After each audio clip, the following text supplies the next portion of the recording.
Okay, everyone, good morning, everyone, and happy Friday. Welcome, all of you, to SIEPR, the Stanford Institute for Economic Policy Research. I'm Mark Duggan, the Trione director of SIEPR, and I'm so grateful that you're able to join us for today's policy forum, examining the past and the future of Social Security, a topic that is very much in the strike zone of the research that we support here at SIEPR and that we aim to study. Our panelists and our speakers represent an important set of perspectives and broad set of perspectives, and I'm really looking forward to their presentations. Unfortunately, our lunch keynote speaker, Peter Orszag, can't be here in person because of an unexpected circumstance, but he is going to join us virtually, and that worked really well at our recent economic summit, so we feel optimistic about that going well, but you never know, but we're hopeful. Today, for those of you who saw me yesterday, you probably heard me say happy anniversary or something. Today is exactly 40 years and one day since the Social Security amendments of 1983 were enacted. Those reforms saved the program from insolvency and significantly changed taxes and benefits for the program. Meanwhile, a new report issued just a few weeks ago by the Social Security Board of Trustees projects the program's trust funds will be exhausted by 2034-ish, which is about 50 years after the 1983 amendments that I just referred to. So today's event arguably couldn't be more timely. We're going to be taking a look at the road that Social Security has traveled during the last 4 decades since the reforms, and also explore the paths ahead for the next round of reforms that may be needed. One important thing to remember about the 1983 reforms, they passed so for those of you who were following things or have studied the history since then, they were largely affected by the commission headed up by Alan Greenspan, and that were negotiated between President Reagan and Speaker of the House Tip O'Neill with some bipartisan compromise on Capitol Hill.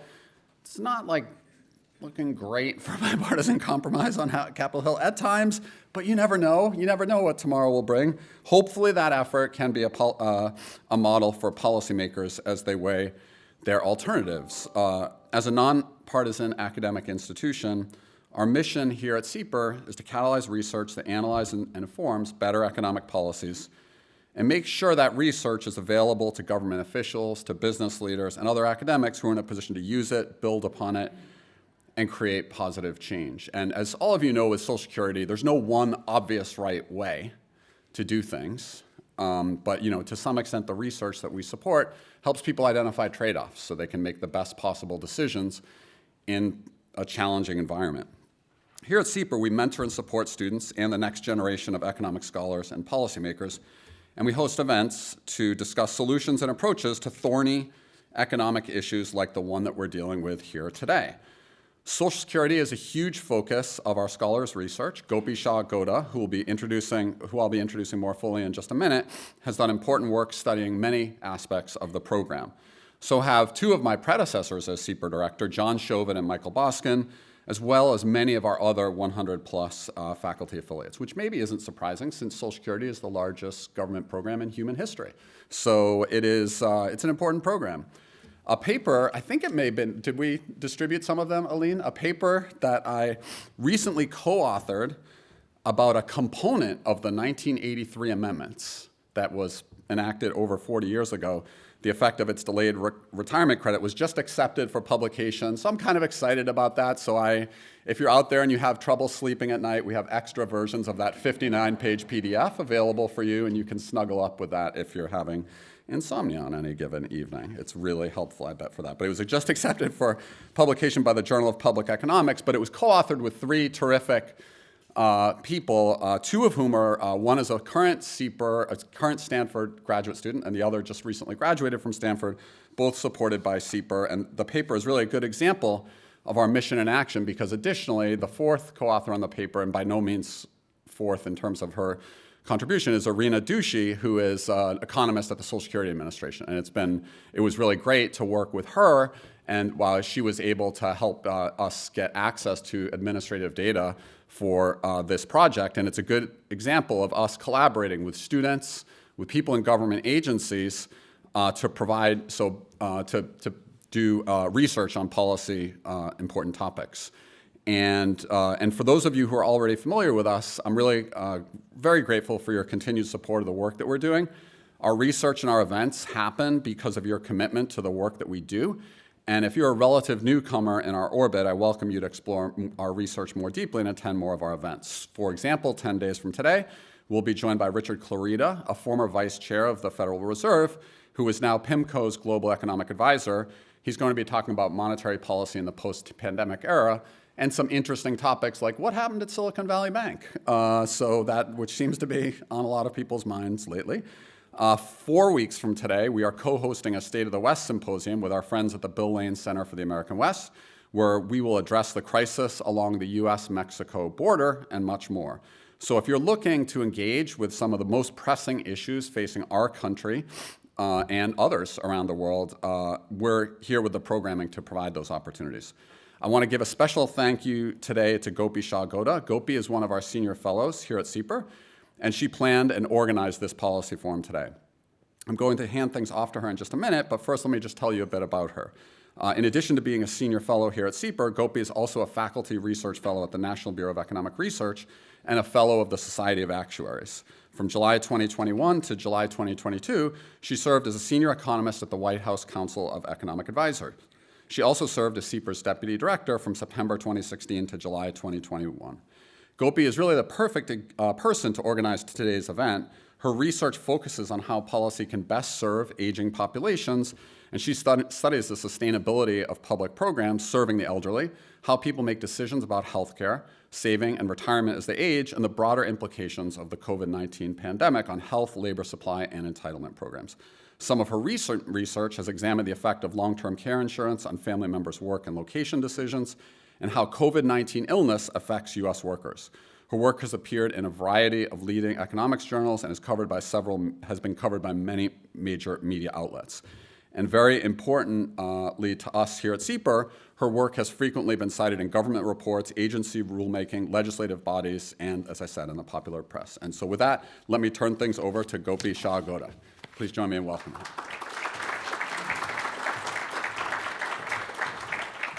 Thank you so much, Mark, for that kind introduction and your support of the program today. I'm really excited for what the day will bring. And I wanted to thank all of you for joining us. So we have a very special day of sessions planned for you on a topic that is near and dear to my heart. I first learned about Social Security, its theoretical rationale, and the broader implications of the program when I took John Chauvin and Michael Boskin's graduate public finance course at this point many years ago. And my first job as a research assistant was performing the data analysis behind a paper that John co-authored with Sita Slavov entitled, "Has the Unified Budget Undermined the Federal Trust Funds?" And from that point forward, Social Security became a central part of my research agenda. And I now teach my students about the program. And one of my central messages is that even though you might not think something like Social Security affects, 20-something-year-olds, actually today and, tomorrow's workers actually bear much more of the implications of the fiscal imbalance of the program going forward. And so they really have a stake in how policies are changed going forward. And so I'm pleased to see some students in the room too. So if we can, So as you may have noticed, we are doing something a little bit different today. We're going to do a very short 3-question poll. And the way to access the poll is by either using the QR code that is shown or just directly visiting the website shown. And if you are tuning in virtually, I hope you will participate as well. So we're just trying to get a little bit of a pulse of the audience. And we hope to compare what the audience is thinking now to what they might be thinking at the end of the day. And we'll kind of show the results from this morning's poll in just a few moments. You don't need any special software to join, and it'll just take you a minute or two. Okay, so as Mark noted, there are some reading materials for you to grab, not only his paper, but also a policy brief that was written to accompany today's event about Social Security, just laying out some of the basic mechanics of the program and framing some of the issues that we're going to be discussing in greater detail. So I wanted to just end with some logistics for the day. Each session will feature a moderator and 2 panelists. The panelists will provide some brief remarks, followed by questions from the moderator, and then we'll open it up to questions from the audience. The first 2 sessions will help us understand how the program works, what happened as part of the 1983 reforms, and then the 4 decades since, and the financial status of the program. We'll also learn about how different demographic groups rely on Social Security and the distributional consequences of the program. Our lunch speaker, Peter Orzag, will deliver the keynote address, and we're thankful that he could still make these remarks virtually despite not being able to make it in person today.